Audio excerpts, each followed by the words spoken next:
लोकसभा चुनाव में युवाओं की भूमिका बेहद महत्वपूर्ण है। भारतीय जनता पार्टी युवाओं पर खास तौर पर फोकस कर रही है। पार्टी के युवा मोर्चे के राष्ट्रीय अध्यक्ष तेजस्वी सूर्या जी इन दिनों उत्तर प्रदेश में ही डेरा जमाए हुए हैं। आज संगम नगरी प्रयागराज में हैं, कार्यकर्ताओं से मुलाकात कर रहे हैं, उन्हें जीत का मंत्र दे रहे हैं। तेजस्वी जी हमारे साथ हैं। तेजस्वी जी, इस चुनाव में युवाओं की भूमिका कितनी अहम है? जी 2014 और 2019 के चुनाव के आंकड़े जब आप देखते हैं, बीजेपी को और मोदी जी को सबसे बड़ा समर्थन देश के युवाओं से मिला है और यही युवा थे जो कांग्रेस के 10 साल के कुशासन को देखकर उस ज़माने की आतंकवाद, भ्रष्टाचार, कमज़ोर आर्थिक व्यवस्था, इस सब से देश को निकालने का संकल्प किए थे और मोदी जी को देश के प्रधानमंत्री बनाए थे। इस बार भी पिछले 10 साल में नरेंद्र मोदी जी द्वारा किए गए काम आज के युवाओं के और आने वाले भविष्य के जो युवा हैं उन्हीं को केंद्र में रखकर किए गए काम हैं। इसलिए इस चुनाव में भी युवाओं का योगदान, युवाओं का रोल चुनाव में बहुत अहम होगा और मुझे पूरा विश्वास है जैसे 14 में और 19 में युवा बहुत बड़े मात्रा में समर्थन देकर बीजेपी को जिताए थे, इस बार भी उससे बड़ा जीत युवाओं के वोट के वजह से हमको मिलने वाले हैं। अच्छा, वो कौन से मुद्दे हैं, कौन से फैक्टर हैं जिन्हें लेकर आप युवाओं के बीच जाते हैं, उन मुद्दों के आधार पर आप वोट मांगते हैं? यानी अगर कहा जाए तो वो कौन सा फैक्टर है, कौन सा मुद्दा है जिसकी वजह से आप कहते हैं कि आप भारतीय जनता पार्टी को ही वोट करिए? पहला तो देश की सुरक्षा है। हम सब जानते हैं कांग्रेस के समय में हजारों संख्या में लोग आतंकवाद के वजह से हजारों संख्या के युवाओं का, आम जनता की मृत्यु देश में हुई थी। तब की सरकार आतंकवाद के खिलाफ कुछ भी कदम नहीं उठाए थे। आज अपने ज़ीरो टॉलरेंस टू टेरर के पॉलिसी की वजह से देश आतंकवाद के खिलाफ बहुत बड़ा जीत हासिल किए हैं। दूसरा है देश की आर्थिक विकास, क्योंकि हर एक युवा के भविष्य, हर एक युवा के आने वाले एस्पिरेशंस, आकांक्षाएं देश की आर्थिक शक्ति के साथ जुड़े हैं। पिछले 10 साल में देश 11वीं नंबर अर्थव्यवस्था से 5वीं नंबर तक आए हैं। आने वाले दिन में देश तीसरी अर्थव्यवस्था बन जाएगी। Along with this is the aspirations of the young of the country. जैसे जैसे भारत समृद्ध बनता जाएगा, आर्थिक रूप से और मजबूत बनता जाएगा, देश के युवाओं को करोड़ों संख्या में अवसर के भंडार खोलते जाएगा। ये दूसरी विषय है। तीसरा, पिछले 10 साल में जिस प्रकार के आर्थिक विकास, रोजगार सृजन देश में हुआ है, ये ऐतिहासिक है।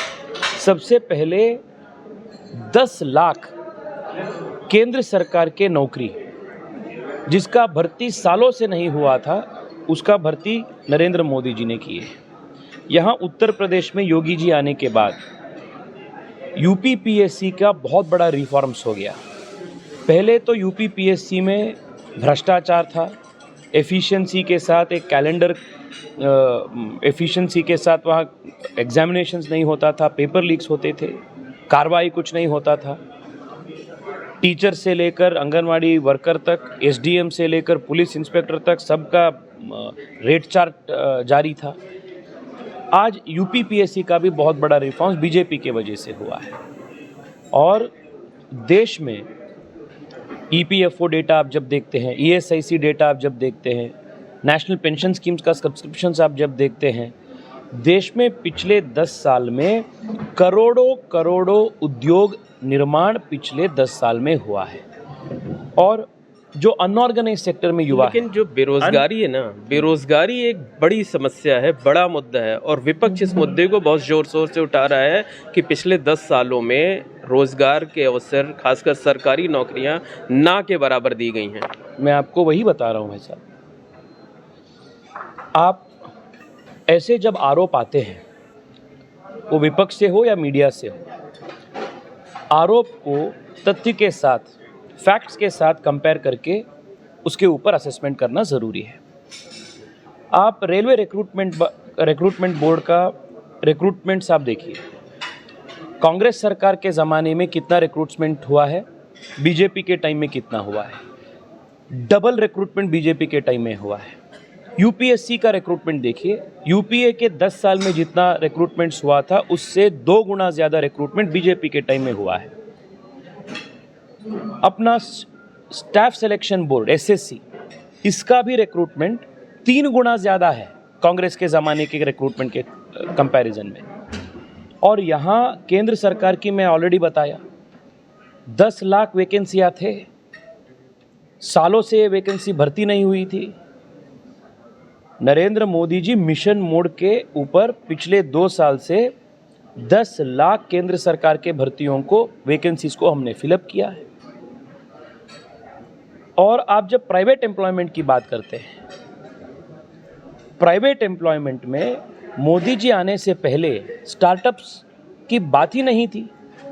आज देश में 1,30,000 से ज़्यादा स्टार्टअप्स है और 30 लाख से ज़्यादा युवाओं को डायरेक्ट और इनडायरेक्ट नौकरी इस स्टार्टअप के माध्यम से मिला है। आज देश, मैं आपको एक तो उदाहरण देता हूँ, आप मुझे बताइए कि रोजगार सृजन इसके वजह से हुआ है नहीं हुआ है। 2014 से पहले देश में 70 एयरपोर्ट्स था, आज देश में 148 एयरपोर्ट्स हैं, ऑपरेशनल एयरपोर्ट्स। लेकिन क्या पेपर लीक जैसी घटनाएं रुकी नहीं। अकेले उत्तर प्रदेश की बात करें पेपर लीक तो पे भी मैं आता हूं। मार्च महीने में जब चुनाव घोषित हुआ, जी पे भी आता हूं, पर इस पे आप बेरोजगारी के बारे में आप प्रश्न पूछे, इसका आप जवाब दीजिए। जब एयरपोर्ट्स की संख्या देश में 2 गुना बढ़ जाता है, क्या उससे रोजगार सृजन नहीं होता है? देश में मोदी जी आने से पहले 300 के आसपास मेडिकल कॉलेजेस थे, आज नियर अबाउट 700 मेडिकल कॉलेजेस हैं। क्या इससे रोजगार सृजन नहीं होता है? मोदी जी आने से पहले ग्राम सड़क योजना, ग्रामीण सड़क कुल मिला के पूरे देश में 3,50,000 किलोमीटर तक था। कल भी हम अमेठी में थे, छोटे छोटे गांव के दौरा हमने किए। वहाँ जनता बता रही है कि पहली बार एक गांव में सड़क मोदी जी आने के बाद आई है। आज देश में नियर अबाउट 8 लाख किलोमीटर का ग्रामीण सड़क है, अप फ्रॉम 3.5 लाख। क्या इससे रोजगार सृजन नहीं होता है क्या? आज पूरे विश्व में सबसे fast highway construction rate Bharat का है, सबसे ज़्यादा रेलवे डबलिंग का रेट भारत का है, सबसे ज़्यादा रेलवे इलेक्ट्रिफिकेशन का रेट भारत का है। क्या इससे रोजगार नहीं बढ़ता है क्या? आप बताइए। लेकिन पेपर लीक तो एक मुद्दा है ना, रोजगार के विषय तो कंप्लीट कर देंगे जी। इसलिए आंकड़े बता रहे हैं 2017 के कंपैरिजन में अनएम्प्लॉयमेंट रेट देश में 6% था, आज घटकर 3% में आया है। रूरल अनएम्प्लॉयमेंट रेट 5.5% में था, आज 2.2% पे आया है। स्वतंत्र भारत के इतिहास में सबसे कम अनएम्प्लॉयमेंट रेट आज मोदी जी के शासन के संदर्भ में है। कांग्रेस पार्टी के शहजादे अपने खुद के राजनीतिक बेरोजगारी को देश के युवाओं के बेरोजगारी के साथ कंफ्यूज कर चुके हैं। और पेपर लीक पे हम आएंगे। हाँ, ये बात है कि पेपर लीक हुए, पर पेपर लीक होने के बाद पहली बार ठीक से कार्रवाई हो रहा है। जिन लोग इसके जिम्मेदारी है उनका अरेस्ट हो रहा है। सपा के टाइम में क्या होता था? कुछ कार्रवाई नहीं होती थी। और मैं कांग्रेस, जिन्होंने लंबे समय तक केंद्र सरकार में राज किए है, मैं कांग्रेस पार्टी से पूछना चाहता हूँ, 70 साल तक लगभग आपने राज किए देश को, मोदी जी आने तक क्यों देश में आप पेपर लीक के खिलाफ आप एक सुदृढ़ कानून क्यों नहीं पास किए? लास्ट ईयर पार्लियामेंट में हम इसके ऊपर कानून लेकर आए। 65 इयर्स तक इन्होंने राज किए। अगर उनको युवाओं के भविष्य के ऊपर अगर ये लोग चिंतित थे, पेपर लीक को रोकना ये इनके मंशा था, तो 65 इयर्स तक जनता जब इनको मौका दिए थे, पेपर लीक के खिलाफ कठिन से कठिन कानून क्यों नहीं लेकर आए? पर हम लेकर आए 10 साल का रिगरस इम्प्रिजनमेंट देने का कानून नरेंद्र मोदी सरकार ने पिछले साल पार्लियामेंट में लेकर आए हैं। इनके एक्शन क्या है पेपर लीक के ऊपर? आप राहुल गांधी की बात कर रहे हैं, विपक्ष ये दावा कर रहा है कि युवाओं के बीच राहुल गांधी की लोकप्रियता बहुत बढ़ी है, खासकर उन्होंने से जो 2 न्याय यात्राएं निकाली हैं और उसका इम्पैक्ट भी चुनाव में देखने को मिल रहा है, इस तरीके का दावा किया जा रहा है। मतलब कई सारे चुनाव में इस इम्पैक्ट को हम देखे हैं। 4 जून को भी फिर एक बार इस इम्पैक्ट को हम देखें। राहुल गांधी इस चुनाव में फैक्टर हैं, कितनी बड़ी चुनौती मानते हैं उनको? चुनौती नहीं, फैक्टर तो है, क्योंकि देश को कांग्रेस पार्टी के और विशेष रूप में राहुल गांधी जी के जो एजेंडा है वो साफ साफ बताना ज़रूरी है। राहुल गांधी जी बार बार बोल रहे हैं कि अगर हम सत्ता में आएंगे तो सरकारी टेंडर से लेकर सरकार के संसाधन तक हम मुसलमान को विशेष रूप में रिजर्वेशन देकर दे देंगे।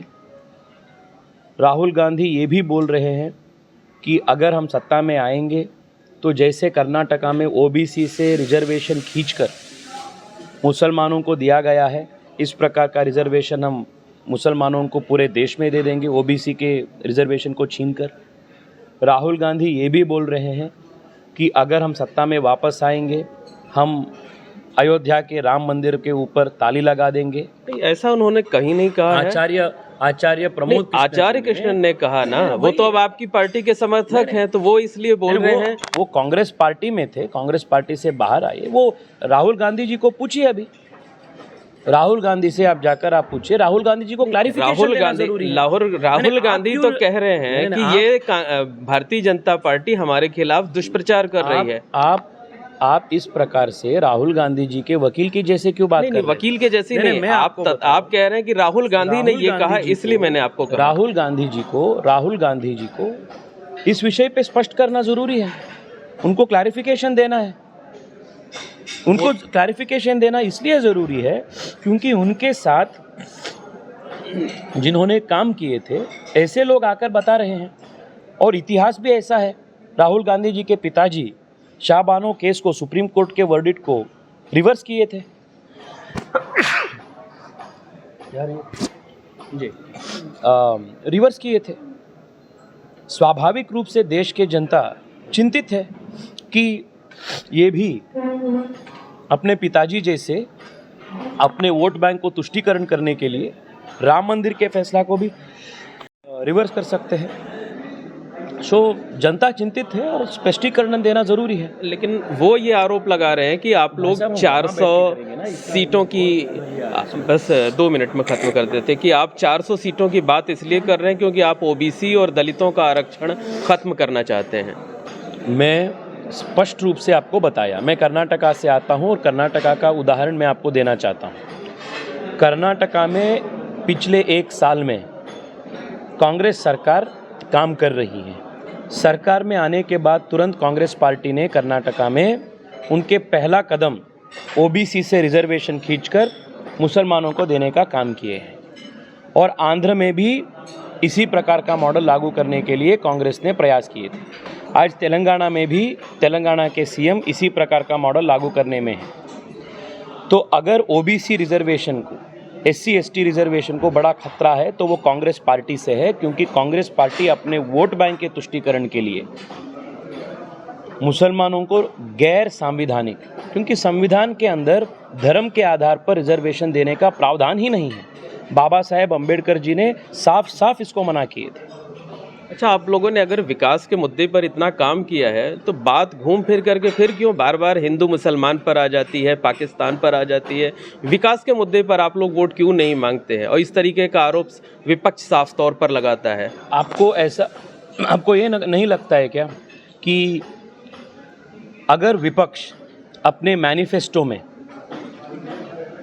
लिखित रूप से जनता को बता रहे हैं कि अगर हम सरकार में आएंगे, सरकार की टेंडर्स हम मुसलमानों को रिजर्वेशन देके दे देंगे। हिंदू मुसलमान हम नहीं किए हैं जी, कांग्रेस पार्टी ने अपने मैनिफेस्टो में लिखे हैं। पढ़ा है आपने कांग्रेस पार्टी का घोषणा पत्र? इसलिए हम बात रख रहे हैं ना। नहीं, कांग्रेस पार्टी के घोषणा पत्र में ऐसा कुछ नहीं लिखा हुआ है। 100% है। मैं आपको दिखाता हूँ, आप शायद नहीं चेक कर लीजिए। 100% देखा हूँ जी, 100% देखा हूँ। इसलिए जनता के पास जाकर इसको बताना जरूरी है। कांग्रेस पार्टी अपने भाषणों में कांग्रेस के नेता बोल रहे हैं, लालू यादव बोल रहे हैं जो इंडी गठबंधन के सदस्य है, बड़ा नेता है उनके, वो बोल रहे हैं कि मुसलमानों को रिजर्वेशन देना जरूरी है। अनकॉन्स्टिट्यूशनल बात वो बोल रहे हैं। क्या हम हिंदू मुसलमान लेकर आए हैं क्या? और मणिशंकर अय्यर जी वो बयान देते हैं कि कांग्रेस पार्टी पाकिस्तान से हमको इज्जत देना है, कांग्रेस पार्टी पाकिस्तान से रेस्पेक्टफुली हम डील करना है क्योंकि उनके पास एटम बॉम्ब है। पाकिस्तान का इश्यू कौन लेकर आया? कांग्रेस पार्टी, ये हमेशा के लिए अपने पॉलिटिक्स का मॉडल ऐसा है कांग्रेस पार्टी का। उनको उनके वोट बैंक को सुदृढ़ करने के लिए हिंदू मुसलमान, भारत पाकिस्तान ऐसे इश्यूज को बार बार उठाकर कांग्रेस पार्टी अपने राजनीति चला रहे हैं। अच्छा, एक सवाल ये है कि आपके स्टेट कर्नाटक का जो पिछले दिनों का एक सेक्स स्कैंडल हुआ, वो पूरा, चूंकि वो आपके एलाइज पार्टनर हैं, वो पूरा भारतीय जनता पार्टी की छवि को, या एक जो साफ सुथरी छवि बना करके आप लोग चल रहे थे, वो कितना प्रभावित कर रहा है, कितना इफेक्ट कर रहा है? कर्नाटका में सत्ता में कौन है जी? बीजेपी है या कांग्रेस है? कांग्रेस पार्टी है। सो जो इस प्रकार के व्यवहार किए हैं, दुष्कृत्य किए हैं, इनके खिलाफ कार्रवाई करना क्या बीजेपी का जिम्मेदारी है या कांग्रेस का जिम्मेदारी है? सत्ता में पिछले 1 साल से वो है। लगभग 1 साल से ज़्यादा समय से ये वीडियोस कांग्रेस पार्टी के नेताओं के पास है। अगर ये लोग कार्रवाई करना चाहते थे तो 1 साल से ये लोग क्यों वेट कर रहे थे? क्यों वोट किए? अगर इनके पास ये सब वीडियो सबूत थे, 1 साल पहले ही, चुनाव से पहले ही कार्रवाई कर सकते थे। इनके चुनाव कंप्लीट होने तक वेट क्यों किया? ये विदेश जाने तक चुप क्यों बैठे? ये पॉलिटिकल कैलकुलेशन के साथ किया गया एक साजिश है। भारतीय जनता पार्टी की बहुत स्पष्ट स्टैंड इसके ऊपर मोदी जी से लेकर अमित शाह जी तक सब ले लिए हैं। महिला के प्रति दुष्कर्म बीजेपी में और देश में ज़ीरो टॉलरेंस है। वो बीजेपी के व्यक्ति हो या अपने अलायंस के दल के व्यक्ति हो, इसके ऊपर कठिन से कठिन कार्रवाई होना ही है। पर करने का काम राज्य सरकार, जहां कांग्रेस है, उनके ऊपर है। बस एक लास्ट क्वेश्चन ये है कि प्रधानमंत्री नरेंद्र मोदी दावा कर रहे हैं कि इस बार 400 पार। लगता है कि राहुल गांधी जिस तरीके से चुनौती बनकर उभरे हैं, उसमें ये मुमकिन है? आपको लग रहे हैं राहुल गांधी चुनौती बन गए हैं? ऐसा लोग कहते हैं। ठीक है, जो जनता है, जो वोट देंगे, वो 4 जून को अपना आवाज़ बहुत ज़ोर से जनता बताएगी। उस दिन आपको भी, जो असली जनता है, उनकी आवाज़ आप तक भी पहुंचेंगे। बहुत बहुत धन्यवाद। धन्यवाद। तो ये है तेजस्वी सूर्या जी, जो ये बता रहे हैं कि विपक्ष दुष्प्रचार कर रहा है। पिछले 10 सालों में देश में रोजगार के अवसर बढ़े हैं, सरकारी नौकरियां बढ़ी हैं, युवाओं का विश्वास प्रधानमंत्री नरेंद्र मोदी और उनकी पार्टी पर बढ़ा है, और युवाओं की बदौलत ही भारतीय जनता पार्टी इस बार 400 पार का जो प्रधानमंत्री नरेंद्र मोदी का नारा है, उसको साकार करेगी।